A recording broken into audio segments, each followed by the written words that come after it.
So probably noticed my absence from doing videos for a little while. Nothing other than I've just been busy. I've been working away from home. In between that, I had a 2-week trip to Thailand with my wife, and then I come back, and the very next day I was working away again. So I've just not been here to do anything really. Mega homesick, but I had a right kick in the nuts. I had a fantastic trip to Thailand, probably one of the best I've ever had, actually. We come back about 9 p.m. I've been getting regular updates from family and friends that have been looking after me pets. My brother had me dogs. Mum and dad and neighbour have been checking in on the chickens and doing the chickens, collecting the eggs and making sure food and water, and the koi have been tapering off food anyway, so they're actually not eating now, but nevertheless they've been checked on and all was well. We come back about 9 o'clock on Sunday night. It was like 20 hours, 24 hours door to door, so we were knackered. We went straight to bed. Woke up the next day, Monday morning. Wasn't due to go back to work till Tuesday. Thought, right, nice, chilled out day.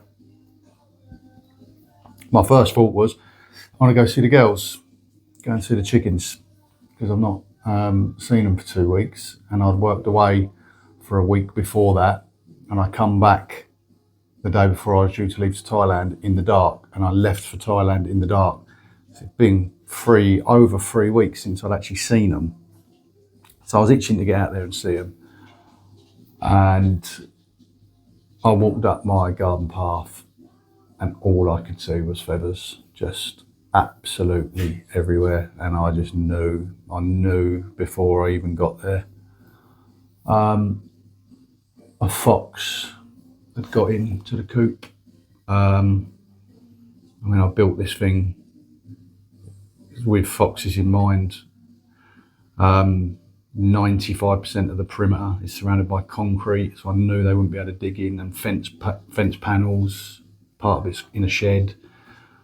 There's just one little flank that a fox could get in at. That flank, I'd thought I'd secured the chicken wire good. I'd buried chicken wire in the ground. I put spike strips in front, so if he tried walking in that area, it'd be uncomfortable.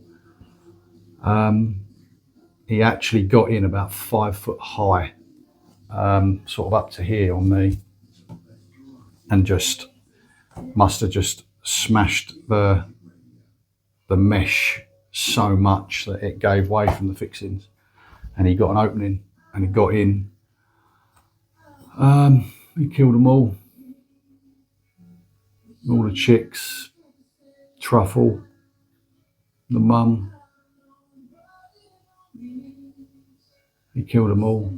They were still warm when I went in there. It happened that night. I'd had an update from my dad the day before. They were good. And he said, all right, it's my last visit. You're back tomorrow. I'll let you carry on. And I got up. It was just light. It was like 7 o'clock.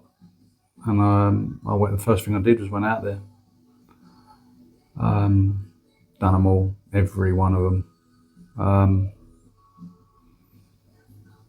I had one Silkie that was unwell before I left, and my brother took it because it needed antibiotic eye drops in its eye every day. So obviously I was going away, so he said, no, crate it, bring it to me, I'll have it for the 2 weeks, nurse it back to health and bring it back. And he nearly brought that bird back on the Friday before I come home and to reintroduce it to the flock. And he didn't, because he had my dogs as well. He thought, you know what, I'll bring them all back together. So I come back Monday to a dead flock, and my brother had successfully nursed it was actually Truffle's mum, the buff Silkie. He'd nursed her back to health, so I had one bird left. As a result of her infection, she's actually now blind in one eye, but she's healthy again. The infection's gone. She's all good, but that one eye did suffer quite a lot of damage, so she's blind. So only in one eye, but I've got this half blind,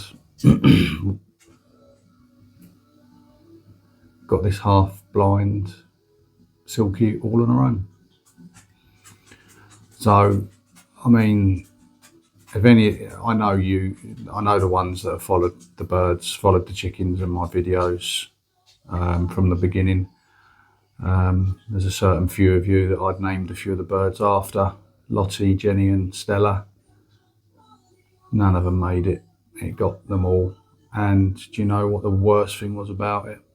It didn't even take a bird. It killed them all and then left. It didn't even take one. Just killed them and left.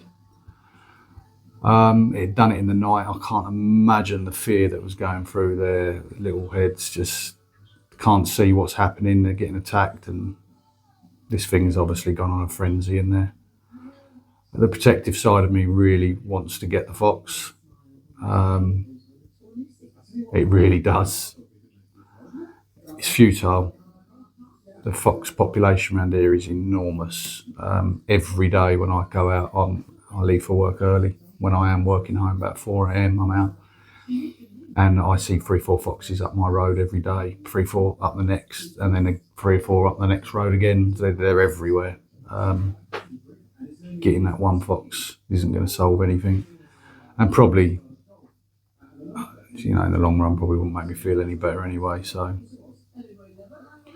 yeah, I have got new birds because I was worried about the one on her own. So I've got, apart from that one bird, an entire new flock, 8 birds in total. But they don't know me. They run from me. They don't know me. It's going to take a while. Obviously, that one Silkie is all right, but then she's gauging her behaviour on how the others are behaving. So she's now becoming a little bit sketchy because she's seeing every other bird in there is a bit like, well, I go in there or near them and they all run and hide and panic, and she's starting to do the same because she's just reacting. So it's going to take a minute. Obviously, it's winter at the minute. I'm going to work in the dark, coming home in the dark, so I'm not getting time to see them. My wife's feeding them in the morning. But yeah, I guess till obviously weekends I'm seeing them, and when it starts to warm up again and we get the brighter evenings, they'll see me again. But it's going to take a minute for them to get to know me. So them lovely relationships that I had with them other birds, it's going to take a while for me to get them back. And obviously all birds are different. They have different personalities, so I don't know how these will react, whether they will be friendly birds or flighty, scary birds. I don't know. Silkies in general are quite friendly as well. They make good pets. So with my buff, I bought a grey mottled, a black, a white and another buff. So there's 5 Silkies in total. Some Pekins again, so, and one Brahma gold lace bantam I bought. But yeah, it's just rubbish video, guys. I lost my dog a little while ago. Now this, just not good, not feeling great. So I will get back to the allotment. Has been massively neglected. The last video you saw was the last time I was there. I've not been back. My dad's been picking up the slack, bless him, for me. But yeah, I need to get back up there and do some bits. But this video really was just an update on the birds. I'm not going to show you the other birds yet. I'm just going to do a little bit of footage of the old birds, the ones we sort of all knew and loved, and yeah, I'll do an update video of the new flock. I'm back away again tomorrow, so when I'm back from working away, I'll get some footage of the new flock, and yeah. So thanks for watching, and obviously I do appreciate all your support. You've all been very kind. I've had some really kind comments about Bailey when he passed, and I'm sure I'll have the same on this one. Yeah, so anyway, I'll catch you on the next one.